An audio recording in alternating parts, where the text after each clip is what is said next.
Le Niger a connu plusieurs régimes politiques et chaotiques qui se sont caractérisés depuis plus de 10 ans par les pillages d'une part et d'autre part par des transgressions incessantes des lois sacrées qui sont censées être respectées par nos soi-disant représentants. La nécessité de rétablir la confiance du peuple nigérien dans la justice passe nécessairement par une analyse objective des pardons présidentiels. L'octroi récent des pardons présidentiels à des politiciens nigériens reconnus coupables de détournement des fonds publics soulève des questions fondamentales sur l'intégrité du système judiciaire comme sur la crédibilité de la lutte anti-corruption au Niger.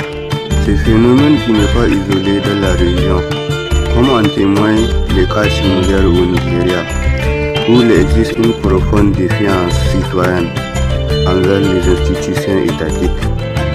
Je me suis toujours demandé si les autorités nigériennes peuvent déduire les conséquences désastreuses de ces pardons sur la confiance populaire, les paradoxes d'une justice perçue comme à des vitesses.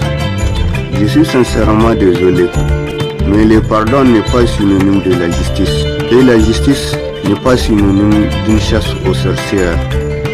Le pardon prononcé par le chef de l'État, le général d'armée Abdurrahman Chani, favorisera l'érosion de la confiance populaire dans les institutions judiciaires. Les pardons accordés aux élites corrompues, tandis que les petits délinquants subissent des peines sévères, créant un dangereux sentiment d'injustice sociale, comme au Nigeria, où des gouverneurs comme Dadi et Inyam ont été graciés malgré les détournements avérés de plus de 2,7 milliards de naira. Ces actes envoient le message que les voleurs en col blanc sont au-dessus des lois.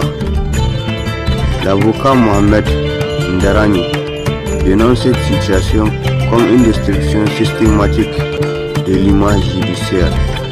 La population constate amèrement que les politiciens sont perçus comme des menteurs, des voleurs et des trompeurs, tandis qu'eux-mêmes subissent une justice expéditive pour des infractions mineures. Ce double standard alimente les ressentiments sociaux.